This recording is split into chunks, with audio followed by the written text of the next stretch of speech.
Boker Tov, Shalom Aleichem, everyone. Welcome back to the Aliyah Day. I'm Rabbi Mordecai Griffin, coming to you live here from Saginaw, Texas, as usual here on the Aliyah. Thank you so much for being a part of the program today. We are in Parashah Lecha from the book of Genesis, and this parashah is beginning to talk really at length about the life of Abraham. Today's Aliyah deals with the separation that occurred between Lot and Abraham. We've talked about this a lot, pun intended, but we're going to be diving into this discussion and looking at the root causes of why Lot had this argument with his uncle, what led to the separation, discussing some nuances related to that. And I also today wanted to make the class a bit about human psychology, to talk about a couple of different nuances of our personalities and ways in which we can try to not be, quite frankly, toxic people. How can we avoid this? And I want today to be kind of an opportunity for us to all just kind of do a mental health, a emotional health, perhaps maybe a personality health, wellness check.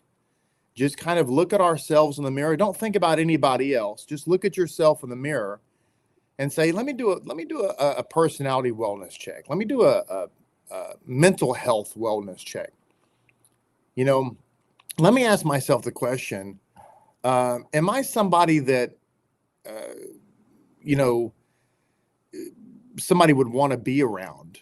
And so anyway, the opportunity here is just for us to kind of avoid what seems to be very common issues. You know, relationships are difficult. I think that all of us would agree, by the way, that good friends are difficult to come by. I think in your life, if you're like me and like so many other people I know, you have friends, you have people that you have had friends in the past, maybe for whatever reason, not always because of negative situations, you no longer have those friends. You just, you moved away, you life changed, job change. But there are those of us who would say, yeah, but there's a handful of friends that I've had for a long time. Maybe there's one particular friend that I've had that person for maybe decades, for those of us who are a little bit more mature.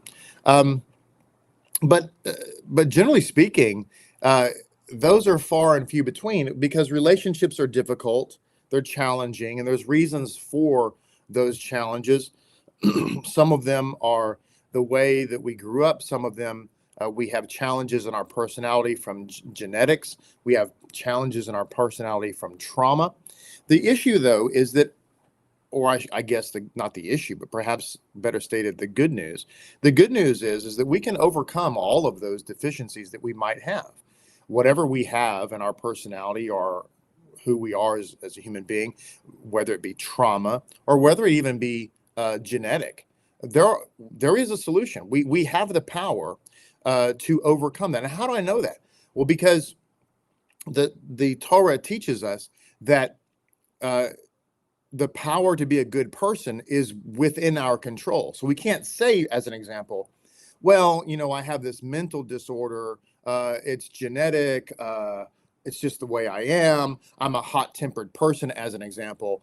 So there's really nothing I can do with that. You're just going to have to understand that that's who I am, and you're going to have to live with that. No, ma'am. No, sir. That is not true. You might have that disposition in your life, and you also have control over that. It's just something you're going to have to work at. But no, do we have to live with that? No, we do not. Do we have to accept that as who you are? No, we do not. The onus is on you to fix it. And so today is going to be looking at that. It's also a day in which we need to take personal responsibility for our issues and accept them and deal with them And so if that really bothers you, then you might want to go watch some cat videos or something instead of watching the Aliyah today. But we're going to be talking about that. Now, I do want to say also that there is a seemingly devastating hurricane that is about to hit Jamaica. And so we're just lifting up Jamaica and asking HaShem to have mercy. It looks like it's going to be bad. And prayerfully, people's lives will be spared in the merit of Messiah Yeshua. So as we're getting underway, I want to get right to our discussion today because I like this type of stuff in terms of psychology. I do enjoy psychology. I feel like I have, I'm a self-taught doctor of psychology. And we're going to get into this today. And I just want to say that my goal, as we look at the conflict of Lot, my goal is to see how we cannot be this way. And there is a simple solution. I say simple. It is simple in the sense that it's not complicated and it's right there before us. There is a simple solution to not be a toxic person. It's simple yet difficult. Difficult in the sense that implementing these character traits that are contrary to the negative personality traits that we possess, that's where the difficulty occurs. And for some, it might be more difficult than others based on whether or not you might lean more towards the type of personality that Lot had. You might have to make a bit more effort, but it is doable. Okay. So anyway, let's say good morning, everybody, and we'll get right into that. Good morning, Yonina. Good morning, Beard of Prey. Good morning, Sergio. Good morning, Kayla and Rob. Good morning, Katura. Good morning, Vinny. Good to see you this morning. Good morning, Baraka. Good morning, Jacqueline Keys. Good morning, Donna. Good morning, Lantern Signals. Good morning, Brenda Yosef. Did I say Brenda? Yes, Brenda and Yosef. Good morning to Heather Wilson. Hope you and Zachary are doing great. Good morning to Chris and Crystal. Good morning to Zakin Yagal and Kathy and Sonia Richardson. Jubilee. Good morning, Roy. Good morning, Ami. Good morning, Hannah and Keturah Boker Tov. Good morning, Miriam. Boker Tov to you. Good morning, Kara. Good morning, Becky. Good to see you this morning. Guten Tag to Amana. Guten Morgen. We use some other languages here. Guten Morgen to you, Emmanuel. Bonjour, Nelly Grace. Boker Tov, Deva. Bonjour, Anthony and Ariella Rafaela. Good morning to you, Jean and Greg Kroon.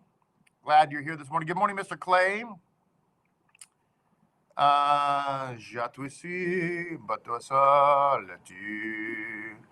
Let's see who we have. Good morning, Shoshana Brenner and Obi-Wan Kenobi. Good morning. Good morning, Leah. And top of the morning to you, Shmuel. Good to see you this morning. Who else do we have? My voice is changing. Zakin Yagal said I'm getting older. I don't know about that. The sound is weird. Does it sound weird for everybody? Looks like everything's normal on my end. Okay, maybe it's just a glitch in the matrix. Good morning, Joe. Good to see you this morning. Buenos dias. Yes, Spanish counts here. Yes, for sure. Glad to see you this morning. All right, Boker Tov, everybody. So what's going on in our parasha? So in our parasha, what we're having here is Abraham and Sarah have moved to the Holy Land with Lot. Lot went with them. There was a famine. We talked about this yesterday. And they descended to Egypt at the bequest of HaShem. I don't know why the sound is more distant. It could be just a glitch.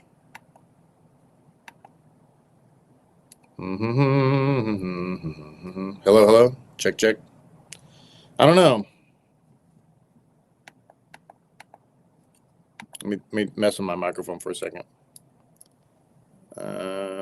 Gain. I have no idea. I don't know. I haven't made any changes. Hopefully it's gonna Hopefully it's going to be better. Anyway, as I was saying, they went down to Egypt. Sarah was abducted by Pharaoh, and oh, great! It looks like it did change. Baruch HaShem. I pushed a button and it changed. Great. I have no idea. But anyway, and they came back, and now they're wealthy. And Lot, they have lots. I can't help the pun. They have lots of wealth and a whole bunch of cattle and sheep and goats and that type of thing.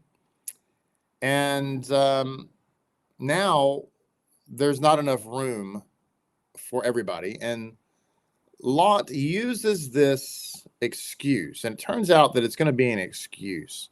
He uses this excuse to separate from Abraham. There's a quarrel that occurs between Lot's shepherds and Abraham's shepherds. And a disagreement that happens. And so let me just say from the outset, as mature adults, in our relationships, there is going to be disagreements. There are going to be arguments. There are going to be moments of discord. That's just normal. And there's 1,000 different reasons why this is the case. You know, I have heard people say before, like a husband and wife, they might say, oh, we loved each other so much, we never fought. And I thought, and every time I hear that, I'm thinking to myself, oh, so you're not really married? Y'all just see each other on weekends? Whenever somebody says that, I never believe it. Like, you're like, we never fight. Well, then you're not married. And frankly, the idea that never having a disagreement, never having a conflict, never having an argument, some people say, well, that's a healthy relationship. Actually, no, it's not.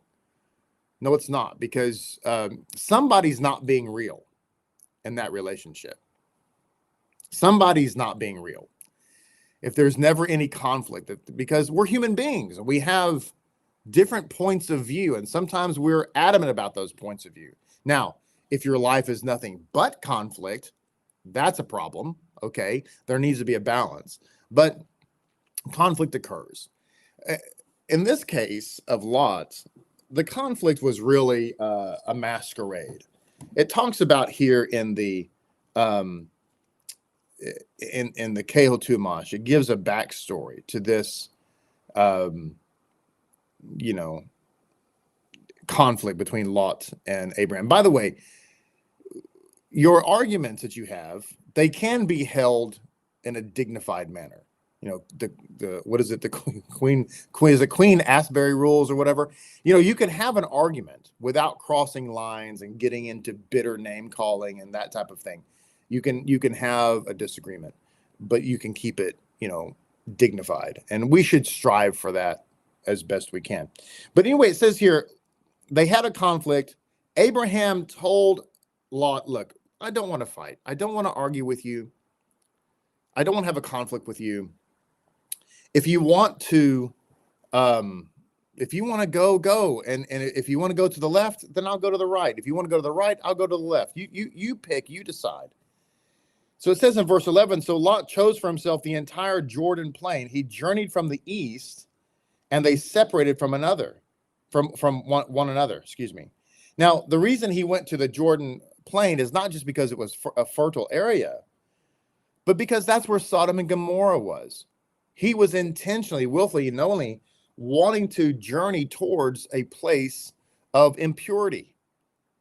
And so the whole conflict was a ruse because Lot just wanted to get away from Abraham. And it says he journeyed from the east. Now the word Kedim, east, is one of the names of God.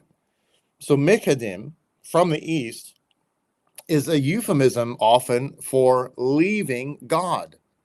So it says here, Lot's journey was ideological as well. He could no longer tolerate Abraham and his God. And he was more than happy to distance himself from both. Some of the conflicts and loss of relationships that you and I have experienced in our life has been simply because people don't want our God and they don't want our Torah or the Torah. It's not really our Torah, but the Torah. And I think about myself. There are people, I'm thinking about a particular instance in which when I was in high school, I had 3 or 4 really, really good friends. We were friends from 5th grade on all the way through, and even beyond high school for a couple of years. But then, you lose contact with those kinds of people for various reasons. And then thanks to social media, you reconnect. I reconnected with some of those guys. And then all of a sudden, I'm no longer connected with them. Not because of anything I said or did, or in other words, what I mean is I didn't disconnect with them, but I just noticed that all of a sudden we're no longer connected. And of course, you don't have to be, you don't have to be a detective, Sherlock Holmes, to understand why. Well, I'm not the same person I was in high school. I'm not the same person I was after high school. I'm a Jew and I love God and I follow the Torah, and I recognize that they're not really interested in that. So basically, they're just going to politely and quietly, move on. And I accept that. But you have to understand that that's a lot of the conflict we have in our life is because of that. It says, ever since Lot began to resent Abraham and his God and to rebel against them both, God refrained from communicating with Abraham. But after Lot separated from him and Lot's negative presence was no longer a factor, God resumed communication with Abraham, reaffirming his promise to grant him offspring and negating the supposition that Lot would inherit him. Now, this is an interesting quote I wanted to make, because after this conflict occurs between Lot and Abraham tells Lot, look, go where you want, be where you want. I want to be in Shalom. And Lot leaves. All of a sudden, the very next thing that happens in the scripture is, it says that HaShem appeared to Abraham. It says here in verse 14, after Lot separated from him, God said to Abraham, raise your eyes from the place where you are, look to the north, to the south, to the east, and to the west, for I will give you all the land that you see. And so there's an interesting comment, not just here in the Kale Tumash, but also in Rabbi Monk's commentary. Let me turn to it right quick.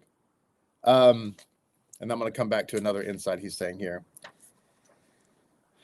It says here, after Lot parted from him, it says, God does not tolerate the righteous and the impious living side by side. Rabbi Yehuda and Rabbi Nehemiah disagree on the exact meaning of the phrase, but they say, does it mean that God had waited for Lot to leave because he was displeased with Abraham, displeased that he had even brought Lot with him, despite the command to leave his family? Or on the contrary, does it mean that God was displeased that Abraham sent Lot away, although he was infinitely hospitable to everybody? The form the Adonai and Adonai designates God surrounded by the heavenly tribunal, sitting in judgment over his creatures. Okay. The question remained, as far as they were concerned, the question remained unanswered. But the fact remains that when Lot departed, regardless of anything else, the Shekinah returned to Abraham. And this is the unfortunate reality. Have you ever had anybody in your life that, it just seemed like it was drama, and, you're dealing with them and, I don't know. The phone rings and you kind of cringe because it's them and you know it and you're like, oh gosh, I'm going to get on the phone call and it's going to be just one big bowl of negativity. And then when they're no longer in your life, do you ever feel a sense of just like utter relief? Like a weight? Has it ever happened to you? Like a weight has just been lifted off your shoulders, like that conflict is gone. It's really sad because on the one hand, you kind of hate the loss of a relationship. On the other hand, you just feel like you're, walking on sunshine. You're wearing blue suede shoes. I mean, you're just, golly, you just feel like you want to go out and get a sundae. Does anybody know what I'm talking about? And so here, Lot is with Abraham. And Abraham, being Abraham, I'm sure that he did everything in his power to try to mend the relationship, to try to heal the relationship, to try to get Lot to be better. I'm sure that Abraham, being who he was, probably looked at his own self and said, well, is there any of me or my problem that's causing this conflict? And at the end of the day, Lot leaves. I'm sure Abraham was sad about that and disappointed. And yet what happens next? The Shekinah shows up. The Shekinah shows up, and it must have been really interesting because the sages note that the Shekinah had been kind of absent from Abraham's life during this period until Lot left. So Lot leaves, and all of a sudden the glory falls. And unfortunately, and this is an unfortunate reality in our life, I wish it wasn't so, but unfortunately, I've experienced this in my life on a couple of different occasions, that people just were, golly, man, when you feel like you have to walk on eggshells around them. You're trying your best to make it a healthy relationship, but it just feels like you're walking in lead boots, and they're nothing but a basket of negativity, and they're totally toxic, and you're doing your best to try to figure it out. And then it eventually gets to the point where there's a conflict or something, and they leave, they depart, you depart, whatever. And all of a sudden, when it's like a minute later, you feel like somebody's just giving you a strawberry daiquiri, and you're just dancing through daffodils. It just feels so, there's a cool breeze in your face, and it's just wonderful. And that's because you've been under oppression because of their toxic behavior. And maybe you didn't realize it. You've been under constant stress. And it's just sad. I wish it wasn't the case. Now, what's the lesson for us? Well, the lesson for us in part is to try to identify these people in our lives and so on and so forth. And that's all well and good. However, I want to focus on, how do we not be such a person? That's really what I want to focus on. I want to focus on how we're not to be Lot, how not to be a narcissist, how not to be a toxic personality, how to be a good friend. I want to focus on that because I can't fix anybody else. The truth of the matter is, neither can you. The only people that we can fix are ourselves. I can only work on me. And I can only look at me and say, what do I see in this person? And remember the teachings of the Baal Shem Tov. If we see something negative in somebody else, that's a warning sign that we might struggle with some or all of that ourselves. The point being is, I need to look at somebody else and say, well, what is it about that person that was so oppressive to me? And how do I correct that in my life to make sure that I'm not that person to somebody else, God forbid? That's really what I wanted to focus on. Okay. Now, one more thing before we get to the psychological part. Not that we haven't already been there, but this is just an underlying motive that Rabbi Monk brings down about Lot and why he separated from Abraham. It says the underlying cause which led to the separation is brought out by the Zohar. Lot wanted to return to the idolatrous practice that was going on in the land. The text alludes to this when it stresses in the same verse that Canaanite and Pezerite were then dwelling in the land. So mixing with the pagans was at the root of the quarrel between Abraham and his nephew. Lot persisted in his desire to serve idols even after Abraham's invitation to separate from him. Vayisa Lot Michadim, and Lot journeyed from the east. Rashi explains that allegorically this means that he separated himself from the one who existed from before the beginning of the world. Lot said, I want neither Abraham nor his God. Like his father Haran, Lot was unstable and changeable. When he left Chaldea, he chose to follow Abraham and his God, but on his return from Egypt, which evidently Egypt had kind of rekindled his lust for idolatry, He favored the pagans and their gods. He became rich in his association with Abraham, and now he wanted to be on his own.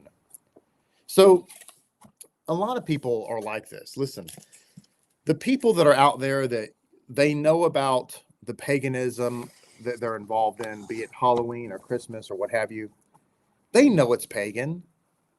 And you can show them, and you know, you're sitting down with your friends and family. You're like, can't you see? I mean, this is obvious. Listen, I've had people argue with me, people I don't really know. These are people online generally. But I've had people argue with me, trying to gaslight me into believing that, no, the roots of Easter are not pagan, as an example. There's not pagan. No, that's not true. And it's like, are you insane? Of course it is. Look. But why do they do that? And the answer is they want the paganism. They want the idolatry. They want it. They want, and a lot of times they want to mix it. They want to mix it in with their religion. And that's kind of what Lot, which is the Zohar, is trying to say, is that Lot was attempting to do that. Lot was attempting initially to mix in the paganism with the religion of Abraham. That's really what was going on initially. And really, that's a ruse too. Because in the heart of hearts, the people know that paganism is wrong. They know it's idolatry. They know it's a false religion. So they try to mix it. Why do they try to mix it? Well, because that kind of lends validity to their ideology. But it's all a ruse. So Lot's obviously got some personality issues. And now I want to try to transition and say, okay, by the way, there are other teachings that I've done on this topic that share other insights, and you can always look at those from years past, to include the Gospel of Genesis series that I did last year on this topic of the conflict between Lot and Abraham. But now I want to kind of focus on some psychological things. What are some areas that we can think about that can help us not to be a Lot, or otherwise just a toxic person? And again, I want you to focus on yourself, because we can only fix us. You and I only have the power to fix us, not anybody else. And if we're all focused on fixing ourselves, then we'll all be great friends to each other. Okay. And then when we see these danger signs, we'll go, danger, Will Robbins, and we'll fix it. So, by the way, what's the magic bullet? I started out by saying that that there's an easy fix for all of this. What's the easy solution to everything I'm about to talk about with respect to a negative personality? The easy solution is Musar. If we will all apply Musar teachings to our life, then we will avoid every single one of these negative things I'm about to mention. Well, it's easy. Apply Musar. Musar, if you're not familiar with that, is the Jewish ethical teachings. It has to do with, patience, kindness, long suffering, not being angry, and self-control, alacrity, peacefulness, that type of thing, right? If we apply that to our life, which, by the way, is the prerequisite for Torah, as the sages have talked about, and this is an important thing to reiterate once again, and that is that if we have good Musar, then the Torah will be an elixir for us. If we have bad Musar, the Torah will be a poison for us, and, by the way, for everybody else. So this is an easy fix, okay? It's not difficult. We don't have to. And by the way, Musar applies to even those things that are perhaps potentially genetic. Musar applies to those things that are learned behavior. Musar applies to trauma. You say, well, I have a lot of traumatic things that happen in my life. Well, you know what? And I respect that, and I understand that. And the truth of the matter is, I think that all of us have had various traumas. May not be the exact same one that you have, but it's probably something similar. But the point in fact is, we've all had traumas in our life. And Those traumas do, in fact, shape our personality. They can. And the good news is we have the power to reshape our personality. And the reason we have that power is because the Word of God has power, and God has power in our life. And so we have the ability to do that. Now, let's deal with something right up front here that I believe can prevent us from being a narcissist and, or generally speaking, a toxic person, if we will ask ourselves this one question. How long has it been since you said, I'm sorry? This, again, I'm talking to you, I'm talking to myself, but I'm talking to you this morning, not about anybody else. I'm talking to you. And this is rhetorical. This is for you to think about. How long has it been since you said, I'm sorry? How long has it been since you took responsibility for fault? How long has it been since you said, I should not have said that, I'm sorry. You know what? I overreacted. I'm sorry. I shouldn't have gotten that angry. I apologize. Hey, that was my bad. I messed that up. That's on me. You know, you're right. You know, you're right. Yeah, I shouldn't have said that. You're right to rebuke me about that. You're right. I shouldn't have said that. I'm sorry. How long has it been? You see, because if you're a human, it shouldn't have been that long. Now, what's the right length of time? Well, I don't know, because that depends on our interactions with people. But I would guess that if you haven't said I'm sorry in the last month, you might want to check yourself. There are some people, the reason I bring this up, ladies and gentlemen, is because there are people out there who never apologize, who never take fault, who never accept that they were wrong, who never say, I overreacted. I don't know why I overreacted. I'm sorry. Ladies and gentlemen, there are people out there, if you think about it, think about people in your life who you think, have I ever heard them apologize? Have I ever, and by the way, an apology is not, well, I'm sorry you heard it that way. That's not an apology. An apology is not, well, I'm sorry that you feel that way. That's not an apology. Okay. And so when you and I look at our life, one of the, I'm telling you, this is like so powerful. Your ability to say, I'm sorry, your ability to accept responsibility, or let's say fault, your ability to just acknowledge that you were wrong, that is the number one thing that will prevent you from being a narcissist or an otherwise toxic person. Because narcissists and toxic people don't do that. They will never apologize. Okay? It's crucial that we have this musar, the ability to say, I was wrong. The ability to say, I'm sorry. The ability to say, you're right, I should have listened. You're right, I should not have said that. That was on me. That was my bad. Not making excuses. Not saying, well, okay, I said that, but the reason I said that is because blah, blah, blah. No. Okay? This is so important for all of us.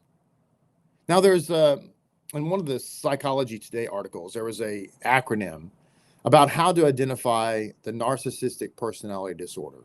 And unfortunately, it is a personality disorder.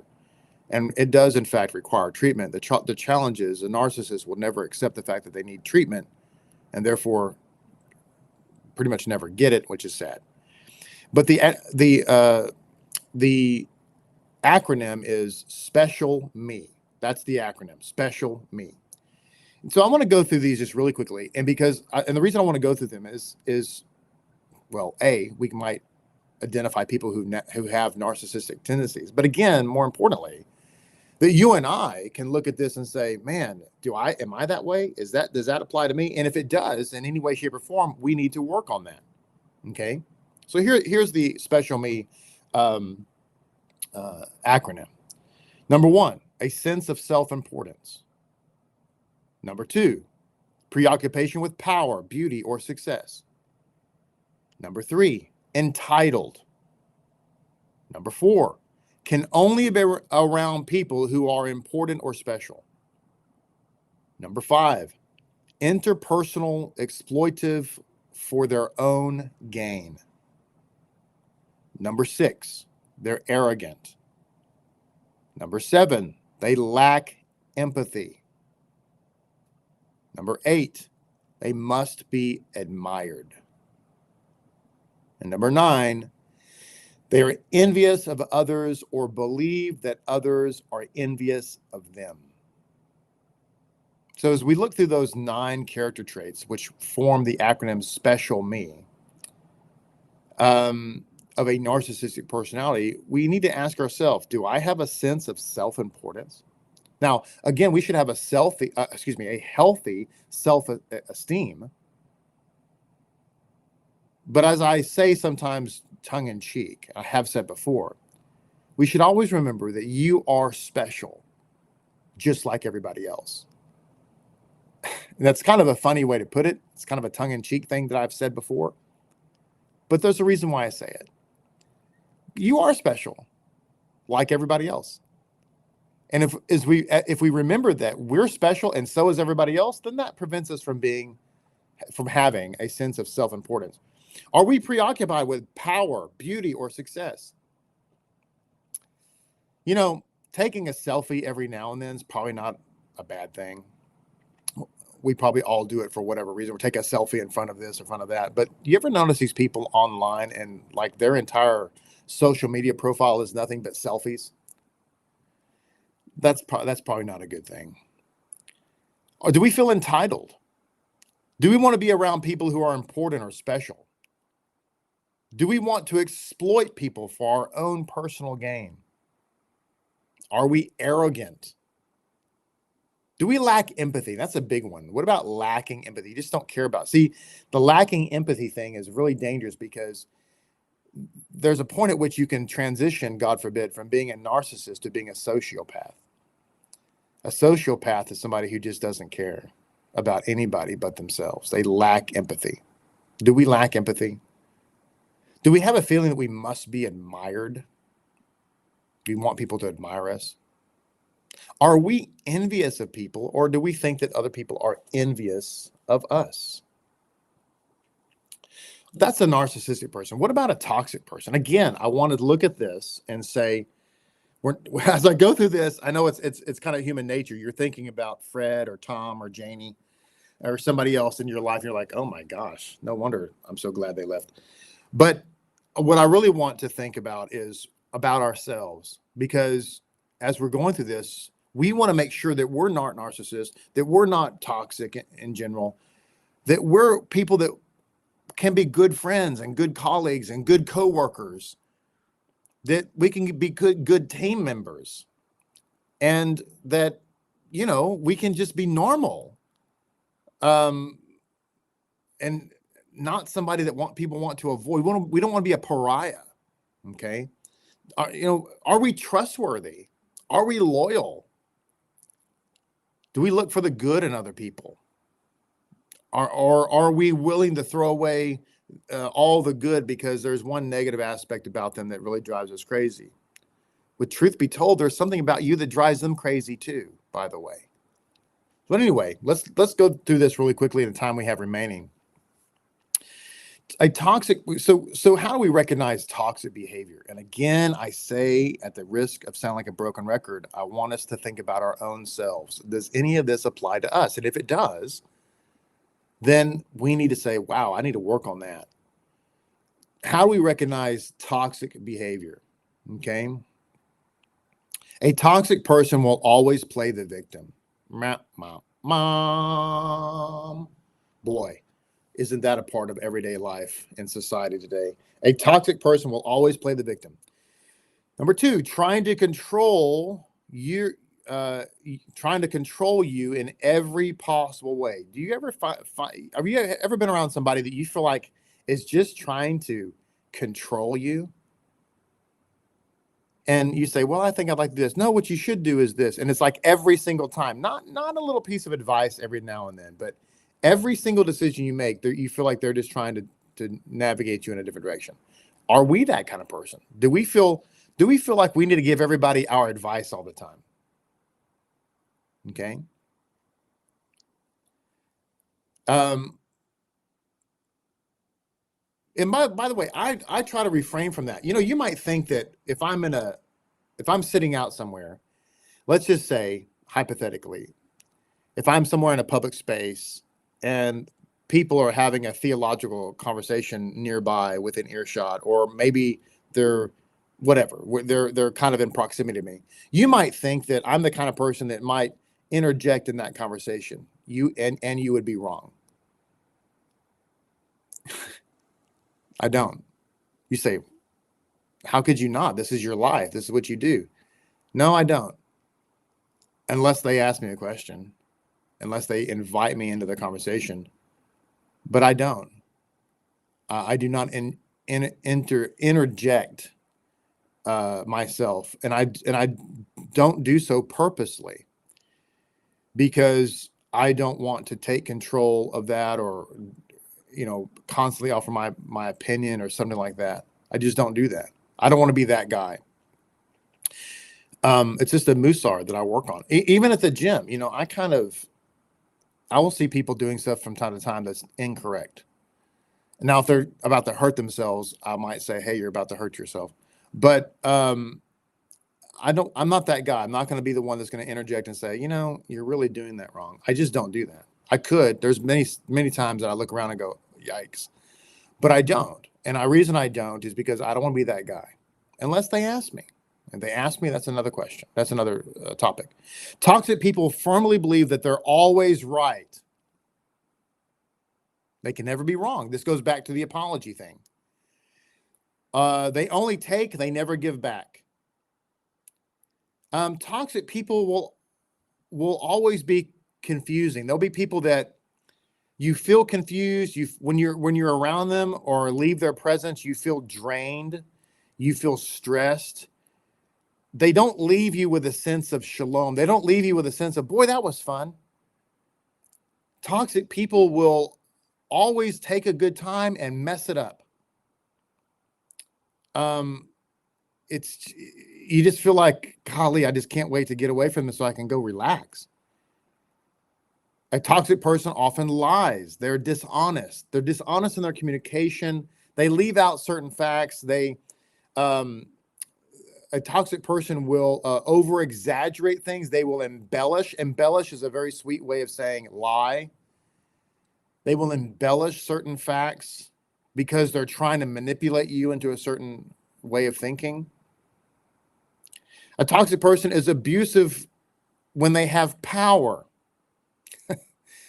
Boy, have I seen this. People get in positions of power, and next thing you know, it's like, holy smokes, here comes Caesar.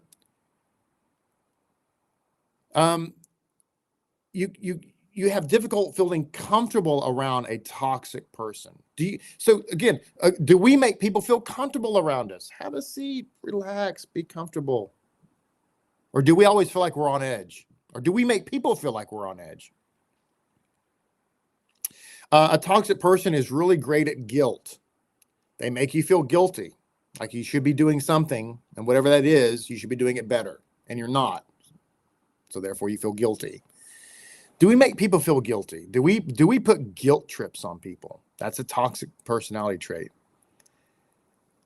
Also, it says here, every single moment, toxic people prioritize their own wants and needs over you. They're the most important person in the room, and you better acquiesce to them. They're important, not you, them. Do we make people feel that way? Do we make people feel that we are toxic, that we prioritize ourselves over them? If that's bad.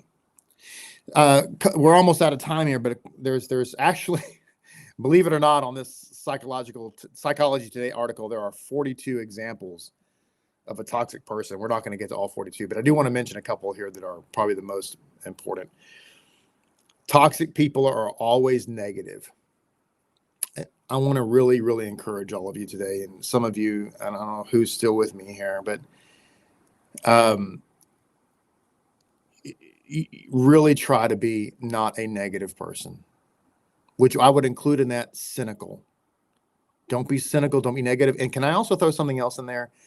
If you are somebody who's a conspiracy theorist, like you think that, Elvis is still alive, or we didn't really, or Kennedy wasn't really shot, or, that was all a hoax, we didn't land on the moon, I'm going to really encourage you to stop that. Now I may be stepping on some toes here, and I'm sorry, but negativity, cynical, conspiracy theory, just don't be that person that whenever you're talking to somebody, all you're doing is spewing negativity, lashon hara, gossip. You find the bad in everything.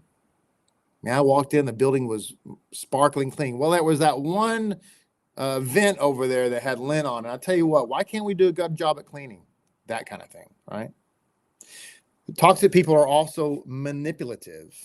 They like to manipulate people. Are we that way? Do we manipulate people? Do we try to get them to do things by saying some things or acting a certain way? One way that people try to manipulate people is through anger, right? Manipulation is oftentimes not just verbal, it's also behavioral. If they don't do this, then I'm not going to do that. That's manipulation. Is that how we do? Are we like that? I sure hope not. They play the victim. We talked about that. They will always say something bad about everybody. A toxic person has always something bad to say about every single person. They dislike something about everyone. Are we that way? Are we that toxic? Do we have something negative to say about every person? They never take responsibility for their own action. We talked about that. They don't have empathy. So you see toxicity and narcissism kind of overlap. They don't respect boundaries. They lie. They hide the truth. They'll discourage you. They'll gaslight you. They'll play mind games with you. They'll manipulate the conversation. They'll take advantage of others. They'll always be discouraging. They'll force others to prove themselves when they themselves won't. They won't listen to you. They'll just try to be controlled. They constantly gossip. Or they'll ghost you when you don't start to do what they want you to do. Anyway, I could go on. There's more. We're out of time. I think that you will, if you'll listen to this, again, don't forget the goal. The goal here is for all of us to look at this and say, man, how can we not be like Lot? How can we be people who have good conflict resolution? One of the best conflict resolutions, ladies and gentlemen, is your ability to say, I'm sorry. Not you say, well, how do you know I'm always wrong? That's not what I said. I just said your ability to say I'm sorry, your ability to apologize when you're wrong. Now, if you're not wrong, then obviously, then you're not obligated to say I'm sorry. But if you're somebody that says, well, I never say I'm sorry, that's bad. So maybe God's will that we apply these Musar ideas so that we can be good people and good friends, and we can be people who are not toxic but life-giving. Amen. End of our Aliyah today. Thank you so much for being a part of the program. I hope that this has been inspirational and informational to you, and I hope that it's going to help us in our relationships so that we don't have unnecessary conflicts and that people want to be around us. Right? God love you. God bless you. Please like this video, share it with all of your friends, and most importantly, have a great and amazing day, and we will look forward to seeing you tomorrow. Shalom Aleichem.